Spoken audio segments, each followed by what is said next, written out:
बचपन वाली कहानी, सौखी बाबा की जुबानी। हेलो हेलो नन्हे मुन्ने बच्चों, आ गए हैं आप सबके सौखी बाबा, लेकर अपने पिटारे में उन किस्से कहानियों को जो सुनाती थी कभी सौखी बाबा की दादी नानी। है अद्भुत, मनोरंजक, ज्ञानवर्धक और अनोखी ये कहानी जो झट से बुला देगी आप सबकी आंखों में निंदिया रानी। डिनर तो हो ही गया होगा, ब्रश भी कर लिया होगा आप सबने, तो अब फटाफट हाथ पैर धोकर आ जाइए अपने बेड पर। सौखी बाबा किस्सा तो सुनाएंगे मोबाइल में, और आप अपने बिस्तर पर पसर जाइए सोने के स्टाइल में। कान रहेंगे खुले और आंखें रहेंगी बंद। तो आइए शुरू करते हैं आज की कहानी,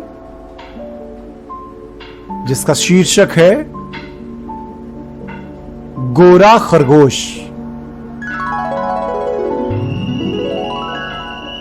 क्या है शीर्षक? गोरा खरगोश। और आज की जो ये लोक कथा है, ये है गुजरात की। कहां की है? गुजरात की। समंदर के किनारे एक सफेद रंग का खरगोश रहता था। कैसा खरगोश था? सफेद रंग का। इसके उजले रंग के कारण लोग इसको प्यार से गोरा खरगोश बुलाते थे।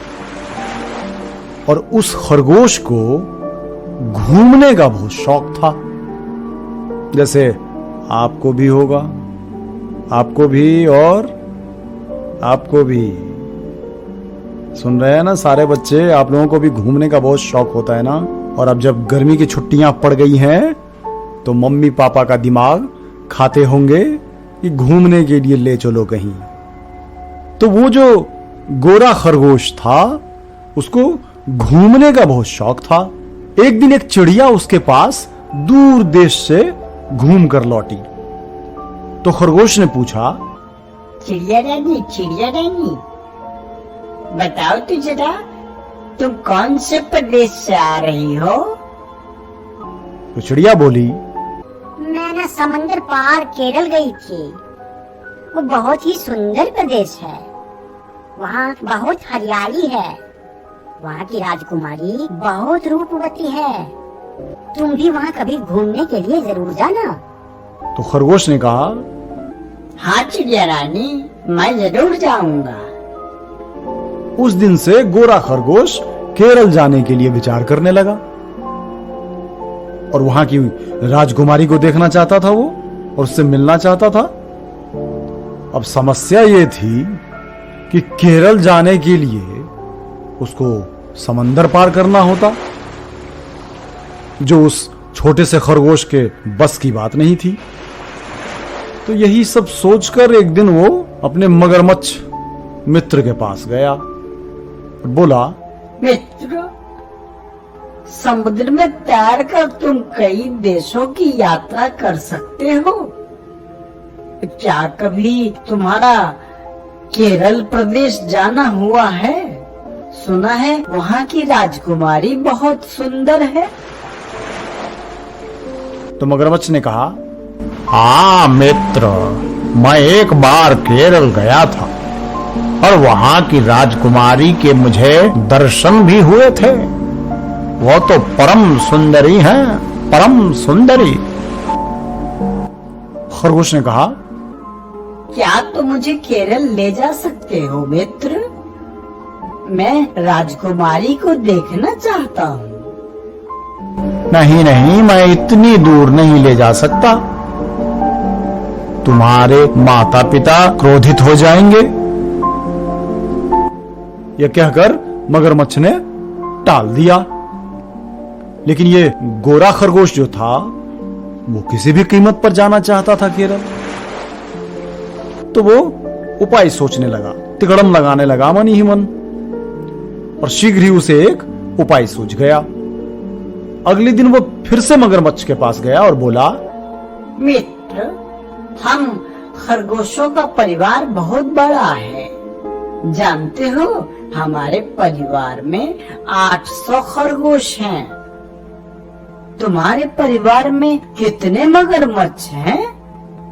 अब मगरमच्छ सोच में पड़ गया, फिर बोला, मित्र, परिवार तो मेरा भी बहुत बड़ा है, लेकिन मैंने कभी गिनकर नहीं देखा कि हमारी संख्या कितनी है। यह सुनकर खरगोश चालाकी दिखाते हुए बोला, इसमें कौन सी बड़ी बात है? कल तुम अपने पूरे परिवार को मेरे पास ले आओ, मैं उनकी गिनती कर दूंगा। मगरमच्छ हामी भरकर चला गया। अगले दिन वह अपने पूरे परिवार के साथ खरगोश के पास आया और बोला, मित्र, अब हम सब यहाँ हैं, तुम गिनना शुरू करो। खरगोश बोला, अवश्य मित्र, किंतु पहले तुम सब एक पंक्ति बना लो ताकि गिनना आसान हो जाए। काउंटिंग जो करेंगे उसके लिए लाइन में हो जाओ, सब एक लाइन में खड़े हो जाओ। मगरमच्छों ने एक पंक्ति बना ली। उनकी संख्या इतनी अधिक थी कि वो समंदर के दूसरी छोर तक पहुंच गए। खरगोश ने गिनती शुरू की। वह हर मगरमच्छ के ऊपर कूदता और गिनता जाता, 1 2 3 4, 1 2 3 4। इस तरह कूदते और गिनते हुए वह समंदर के दूसरी ओर केरल प्रदेश पहुंच गया। कहां पहुंच गया? केरल पहुंच गया।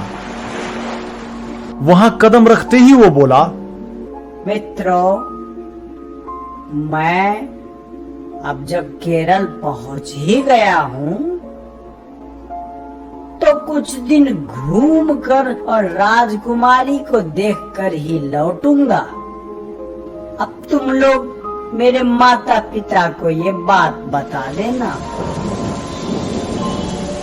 यह कहकर वो कूदकर केरल प्रदेश में प्रवेश कर गया।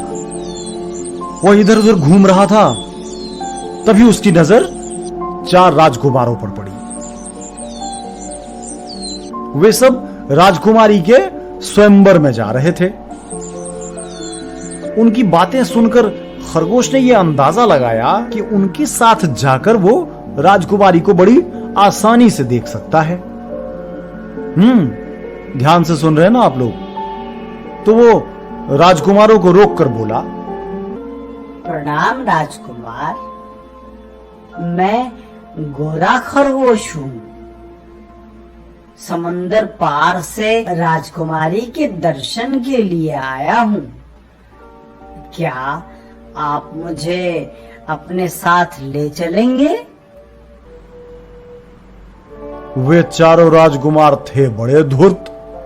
उनमें से एक बोला, इस अवस्था में तो हम तुम्हें नहीं ले जा सकते।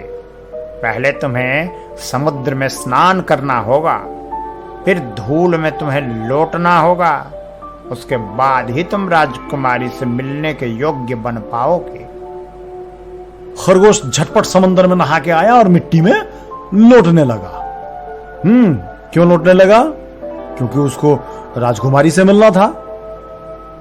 मिट्टी में लौटने के कारण क्या हुआ कि उसका जो गोरा शरीर था वो काला हो गया। उसने समंदर के जल में अपनी परछाई देखी तो बड़ा दुखी हो गया। चारों राजकुमार जो है उसको वहीं छोड़कर हंसते हुए वहां से चले गए। मन ही मन सोच रहे थे कैसा बुद्धू है ये खरगोश। बेचारा उदास होकर वहीं बैठ गया। कौन? गोरा खरगोश। तभी वहां से 5वां राजकुमार गुजरा, जो पहले के 4 राजकुमार का सबसे छोटा भाई था। खरगोश को देखकर वह वहीं रुक गया और उसकी उदासी का कारण पूछा। खरगोश ने सारी बात बता दी। तब राजकुमार ने, छोटे राजकुमार ने उसे समंदर के जल में अच्छे से नहलाया। खरगोश फिर से गोरा हो गया।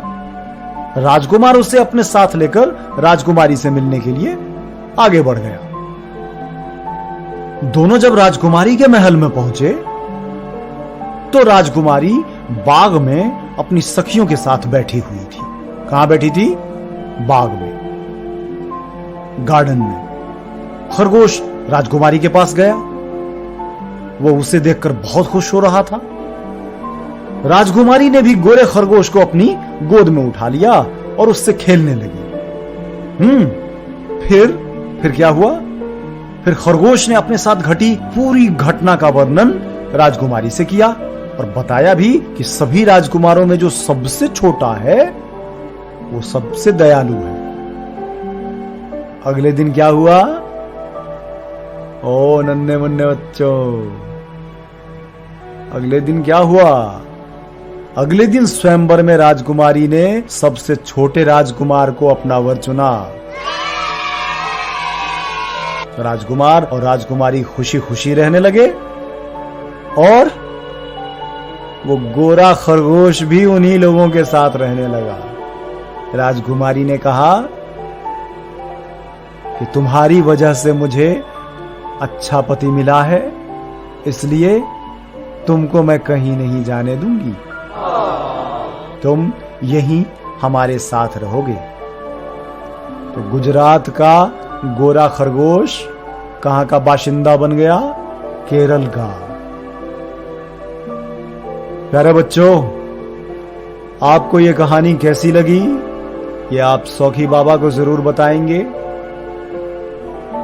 ईमेल आईडी तो आपको याद ही होगा सौखी बाबा का, तो वहां चिट्ठी लिखकर बताएंगे। और हां, आप जब खेलने के लिए जाते हैं घर से बाहर और आपस में आपकी लड़ाई हो जाती है, अपने दोस्तों से आपकी किसी भी बात पर लड़ाई हो जाती है, झगड़ा हो जाता है, तो आप वहां ना उलझें। आप वहां ना उलझें, मारपीट आपस में नहीं करें और सीधा आकर अपने मम्मी पापा को यह बात बताएं। मम्मी पापा ही इसका निदान ढूंढेंगे। निदान किसको बोलते हैं? सॉल्यूशन। और वो आपको बताएंगे कि उन दोस्तों से, वैसे दोस्तों से आपको कैसे निपटना है या उनके संग कैसे रहना है। किसी भी समस्या का समाधान मारपीट से नहीं होता है, इसलिए आपस में कभी भी नहीं उलझें। याद रहेगी ये बात। अब सौखी बाबा को दीजिए विदा। मिलेंगे फिर अगले अंक में, अगले एपिसोड में, इसी कार्यक्रम में जिसका नाम है बचपन वाली कहानी, सौखी बाबा की जुबानी। विदा मेरे बच्चों, शुभ रात्रि।